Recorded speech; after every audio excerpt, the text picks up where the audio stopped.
I'm going to go ahead and just explain questions 8 and 12. So we've got, oh, I'm getting ahead of myself here. Okay, we've got 7 professors, P, S, T, V, W, Y, and Z. Okay, 1st through 7th. Okay, so P before W. Do we have anybody? Okay, T before S. V before Z. S no later than 3rd. Okay, and Y is not 7th. And P lectures first if, but only if, Young lectures before Vaughn. Okay, so we have a biconditional here. Okay, so question 8. Which one of the following cannot give the second guest lecture? Okay, so the second lecture, well, let's see. P, don't see any reason why P couldn't be second. S being second, also don't see a reason. T, let's see if there's anything obvious. V, and W. Okay, so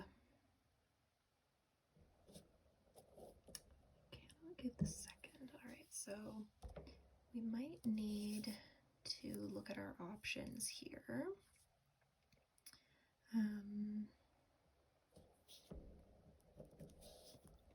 And actually test these guys out, because I'm not seeing anything that like obviously can't go somewhere because of a specific rule.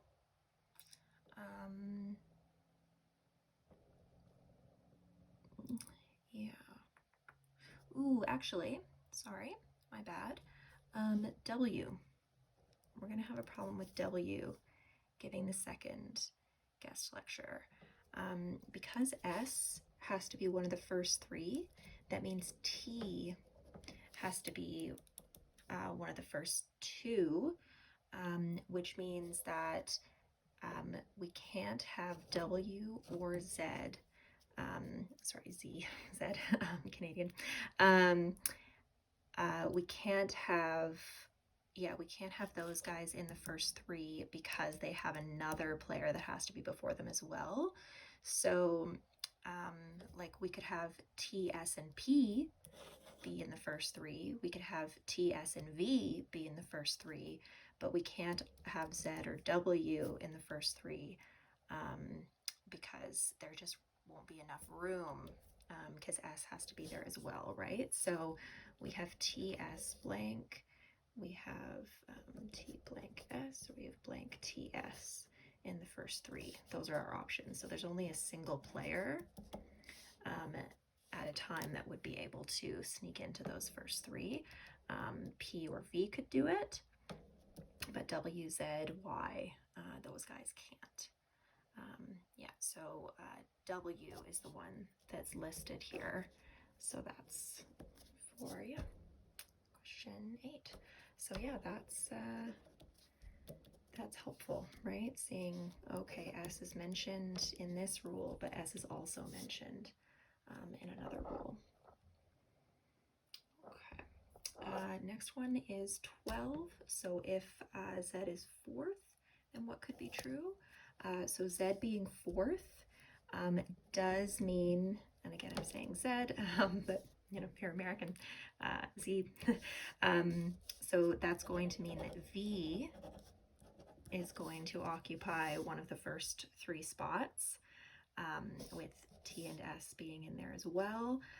P will therefore not be first, which means that, Y can't be before V, which makes sense. That's not going to happen anyways.